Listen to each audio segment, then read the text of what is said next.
Buenos días con todos, chicos, espero que se encuentren mejor, que se encuentren con los ánimos un poco más dispuestos. Entiendo cómo está la situación actualmente y los graves problemas que esto nos va a traer económicamente, socialmente, psicológicamente también, pero depende mucho de nosotros el que podamos alzarnos ante esto. Tenemos la idea de que el ecuatoriano es alguien fuerte y demostrémonos eso a nosotros mismos. Sin más, continuemos con la clase del día de hoy. Entonces, la clase del día de hoy se encuentra centrada en unos temas súper interesantes, súper importantes, que van muy relacionados hacia América Latina en su eje particular.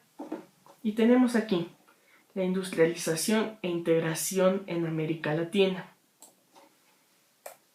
Y vamos a partir por la industrialización como un proceso histórico. A lo largo de los años, y en especial después de la Primera Guerra Mundial, que ya la estudiamos, la industrialización vino siendo un proceso totalmente asimétrico.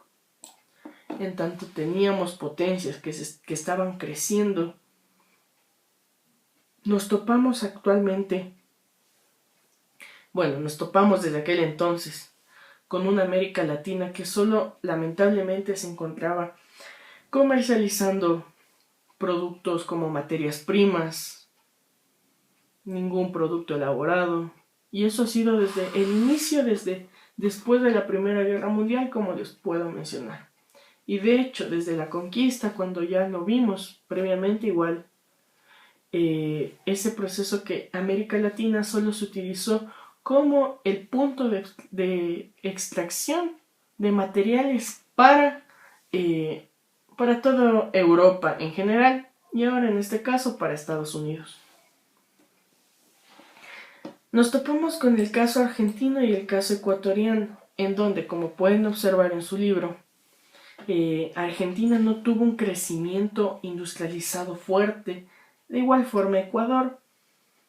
Argentina se centró en la comercialización de carnes, productos cárnicos, productos de cuero, y el caso ecuatoriano, como es de conocimiento de todos, cuáles son sus mayores productos que han sido desde antes, empezando con el banano, la pepa de oro, el cacao que es, y camarón actualmente el mayor producto que nos genera ingresos después del petróleo, flores, una industrialización nula o semi-nula, pero que se ha centrado básicamente en exportar materias primas y generar una importación extremadamente grande de productos elaborados. Nos topamos con el caso de las ISI, que son la industrialización por sustitución de importaciones. Entonces, la industrialización por sustitución de importaciones, ¿qué nos dice? ¿O qué hace? Busca fomentar el desarrollo de industrias locales. Incentivos fiscales, crediticios o la protección comercial. ¿Por qué hablaremos de esto? Bueno, pues, la industrialización por sustitución de importaciones tenemos en claro como un modelo el cual busca fomentar el desarrollo de ¿qué? De las industrias incipientes que se van generando, locales, produciendo ¿qué? Bienes, los bienes los cuales ya no pueden ser importados desde Europa o desde Estados Unidos para que esos bienes se produzcan interiormente del país o interiormente dentro de toda la región latinoamericana. Ahora bien, ¿a través de qué tipo de mecanismos? Como podemos observar, políticas o incentivos fiscales, incentivos crediticios o una protección comercial que garantice que no existan importaciones de productos, pero que sí existan exportaciones de los que nosotros realizamos elaborados, intentando cambiar esa matriz productiva que estaba existiendo. Buscando ¿qué? Expandir el aparato industrial local, que se genere industria localmente y ya no solo sea una región centrada en los productos de primera extracción, como lo que es la madera, enviarla a que otros lugares se la produzca. El mismo caso lo que es del camarón, mismo caso con el banano. Bajo este concepto se intentó materializar esto. ¿Bajo qué? Bajo la iniciativa de la CEPAL, la Comisión Económica para América Latina y el Caribe. La anotaré aquí.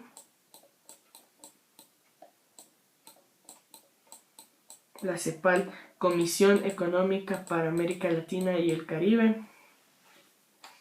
Además, en teoría, esto debería ser un gran favor para el país, porque si un país importa, por ejemplo, fibras textiles o materias textiles, bajo este modelo, la demanda de industria nacional se va a centrar en esto, en que el gobierno va a dar, o el Estado va a centrar su atención, como hablamos previamente del Estado, el Estado va a centrar su atención en esto, en la industria nacional que se encargue de producir las materias primas, ¿de cuáles? Las fibras textiles. Ahora bien, el gobierno, ¿qué es lo que tiene que otorgar? Deducción de importación, otorgarles deducciones, extensiones de los impuestos. ¿Para qué? Para que ellos puedan irse desarrollando de una mejor manera y conseguir que una expansión de este aparato industrial. Nos topamos con el principal problema a largo plazo. ¿Cuál es? Si tenemos a largo plazo esta industrialización, ¿qué es lo que genera? Puede traer beneficios otorgados que estos se pueden traducir en ineficiencias. Vamos a ser más claros. Todos estos incentivos que otorgaría el gobierno, tanto fiscales, crediticios o la protección comercial, a largo plazo, como podemos observar aquí, se empiezan a convertir en obsoletos, costosos e ineficientes. ¿Por qué? Por la falta de una economía que garantice esto. Esto hace que perjudique a la economía, tanto a los consumidores y a la sociedad, impidiendo que el ansiado desarrollo que la industrialización por sustitución de importaciones tenía como principal objetivo. Obviamente esto se centra mucho más, tiene la interacción o la interpretación de varios entes que fueron atravesando, Estados Unidos que apareció, América Latina con distintas propuestas, empezaron a surgir distintas entidades exteriores, pero ahora lo que nos vamos a centrar y a poner un mayor énfasis es en lo más básico. ¿Qué busca? ¿Cómo se lo va a realizar? ¿Para qué? Su problema y los efectos que causó y la razón por la cual no tuvo un beneficio o no tuvo un crecimiento en toda la región latinoamericana. Ahora, mantenernos en América Latina, ¿a qué nos vamos a referir ahora? Al sector terciario latinoamericano, teniendo que principal sector económico en América Latina y en especial en Ecuador. ¿Por qué? ¿Qué es lo que tiene el sector terciario? Es el encargado de satisfacer las necesidades de las personas. Este sector busca brindar y satisfacer estas necesidades. ¿Por medio de qué? De un interés exclusivo en la organización y distribución de los otros dos sectores, tanto el primario y el secundario. Ahora, un pequeño recuerdo de qué es esto. El sector primario, ¿de qué se encargaba? Centrado en una extracción directa de los recursos naturales. ¿Qué nos quiere decir eso? Ejemplo, hay un árbol, se lo tala, extracción directa de madera. Sector primario. Cuestión del mar, peces, se los pesca en gran escala o de una forma artesanal. Sector primario, aquí en la canasta de los peces. Y el sector secundario, ¿en qué se centra? Se encuentra orientado a una formación de recursos naturales a través de unos procesos industrializados. ¿Cuáles pueden ser estos? Se puede transformar esta materia ¿en qué? En hojas, muebles. En el pescado, ¿en qué se lo puede transformar? Enlatados. Entonces, se juntan esos dos sectores, pero ¿por medio de qué? De una organización y una distribución del sector terciario. Ahora bien, para ser más claros, el sector terciario tiene una amplia gama o una gran distribución de acción. Una gran distribución de acción. ¿En qué rama se encuentra el sector terciario? Financiera, turismo, hotelería, telecomunicaciones, transporte, comunicación, comercio, cultura, tecnologías de la información y áreas para mejorar la calidad de vida de las personas.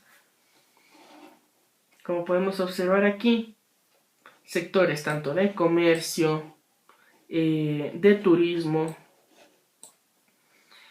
Esto también nos puede servir como una comunicación, transporte.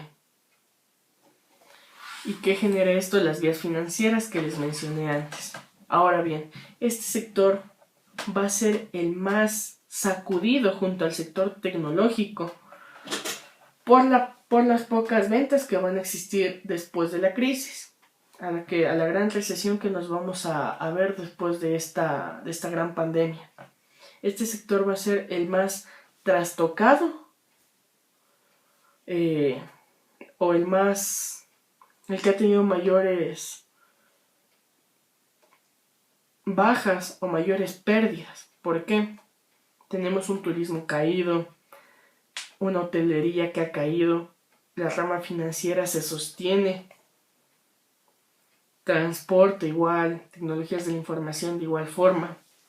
Entonces este sector va a ser el más acabado o el más lastimado por esta gran crisis económica que se viene después de cuando lleguemos a salir de la gran pandemia.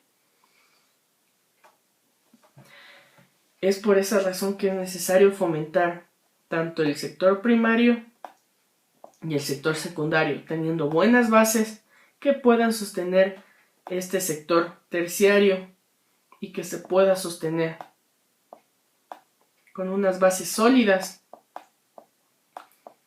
para intentar tener un nuevo Ecuador en base a la futura economía que se va a plantear. Ahora, vamos a tener una pequeña introducción a los procesos de integración. Entonces, los procesos de integración constituyen el deseo y la voluntad de los estados de formar parte de una comunidad, formar parte de una unión o una adhesión a algo, a alguien. Estos se ajustan a varias teorías de las relaciones internacionales y tienen una tendencia a la integración. Dentro de estas teorías podemos observar neorrealistas, funcionalistas, federalistas, realistas, liberales, que ajustan sus políticas o su teoría a estos procesos de integración. Y vamos de una forma rápida a observar la formación o la integración de la Unión Europea. Son varios ejemplos de integración. ¿De quién? Comenzaremos con la Unión Europea, que primero tuvo una idea de doble integración y se formó el 1 de noviembre de 1993. ¿Bajo qué? Bajo el Tratado de Maastricht. Previo a este existieron alrededor de 3 o 4 tratados que sustentaron la formación o la integración de la Unión Europea, bajo dos visiones. tanto funcionalistas como federalistas. Las funcionalistas, ¿de qué se encargaban? ¿O cuál era su idea? Tenemos un Estado el cual se adhiere a esto en función de qué, o en función de cómo esto le va a aportar y ayudar en su economía. O, bueno, la Unión Europea básicamente su formación ha sido económica, para después esos papeles llevarlos al ámbito político. Y la federalista, por el contrario, es una integración, un proceso integrativo, el cual busca tener de cierta forma una especie de gobierno central, el cual los estados tengan la capacidad de soltar un poco de su soberanía para encontrarse bajo la tutela de la Unión Europea. Estos procesos se han dado desde los años 60, 70, 80, con la influencia de varias situaciones, como por ejemplo, en los años 60 se dieron programas sociales en esta formación. En los años 70 en la Unión Europea surge una ola de desempleo con la crisis del petróleo que ocurrió del 70, empezó en el año 73. En los años 80 hubo un aumento desigual en toda la región europea. Y para los años 90 se da una transformación del mapa. ¿Tras qué? Tras la finalización de la Guerra Fría.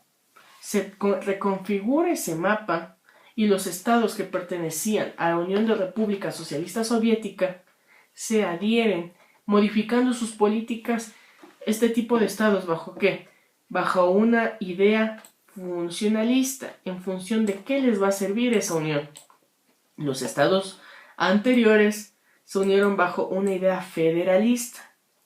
Pero la Unión Europea, si bien es cierto, se maneja bajo una idea federalista, pero los estados se rigen bajo bajo su idea funcionalista.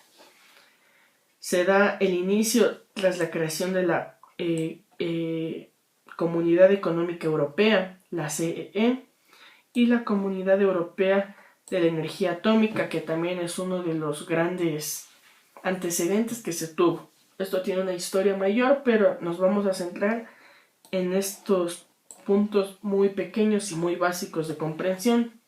Y finalmente veremos los países que forman la Unión Europea. Eran 28 países, en este punto llegaron a ser 27 después de la separación de Reino Unido tras el Brexit, que fue la salida de este.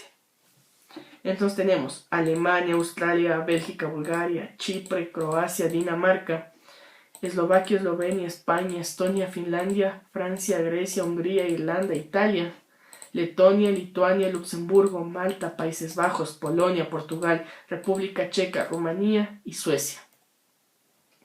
Entonces, finalmente, hemos dado una breve vista, una breve comparación, un breve análisis a todo lo relacionado al proceso de conformación de la Unión Europea, a los procesos de industrialización en América Latina, como podemos observar aquí, al sector terciario. Y después ya nos vamos a centrar finalmente, o la siguiente clase, la siguiente sesión, en el proceso de integración asiático, el proceso de integración latinoamericano. ¿Para qué? Para poder tener una vista amplia de cómo estos procesos se han generado y cómo esto afecta tanto económica, políticamente. La Unión Europea, ustedes pueden observar la fuerza que tiene en cuestión económica, cuestión política. Siempre es bueno analizarlo desde distintos puntos de vista, desde la distinta soberanía de los estados. En fin, espero que les pueda haber ayudado.